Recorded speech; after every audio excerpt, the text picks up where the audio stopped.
नमस्कार। इतिहास से लिए गए जीवन के कुछ एहसास, कुछ महत्वपूर्ण पाठ लेकर आई हूँ मैं आपके पास अपने शो हर दिन कुछ कहता है के साथ। मैं तृप्ति भटनागर, एनर्जी हीलर एवं coach.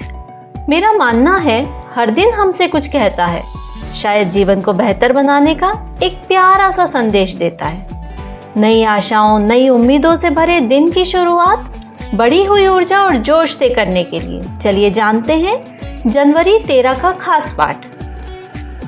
Public radio broadcasting day अर्थात सार्वजनिक रेडियो प्रसारण दिवस, यह प्रतिवर्ष 13 जनवरी को मनाया जाता है। आज की दुनिया टेक्नोलॉजी की दुनिया है।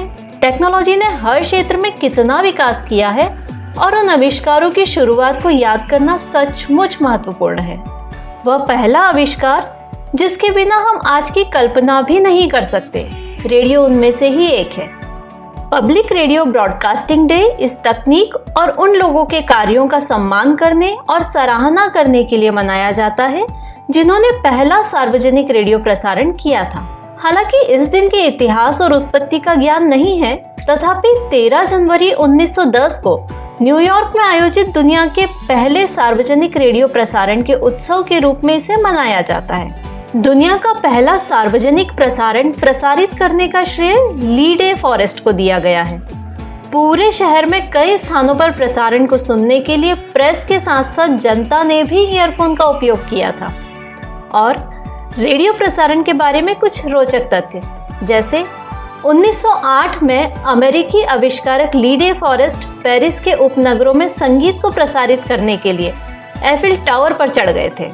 1910 में एफिल टावर को गिराया जा सकता था। दरअसल सन 1889 में पेरिस प्रदर्शनी यूनिवर्सल के निर्माण और उद्घाटन के बाद एफिल टावर को 20 साल के बाद तोड़ा जाना था, क्योंकि गुस्ताव एफिल को भूमि का उपयोग करने के लिए केवल 20 साल की ही अनुमति दी गई थी। लेकिन एक विशाल रेडियो एंटीना के रूप में इसके उपयोग ने एफिल टावर को ध्वस्त होने से बचा लिया। सन 1965 में गुड मॉर्निंग वियतनाम में अधिकांश रेडियो प्रसारण खुद अभिनेता रॉबिन विलियम्स द्वारा किए गए थे। प्यू रिसर्च की 2017 की रिपोर्ट के अनुसार समाचार पत्रों और टेलीविजन जैसे अन्य माध्यमों के विपरीत पिछले 9 वर्षों में रेडियो के श्रोताओं की संख्या 90% तक पहुंच गई है।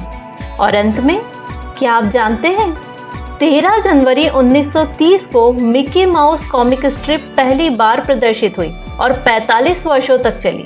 Mickey the Walt Disney company का आधिकारिक गुड लक सिंबल था।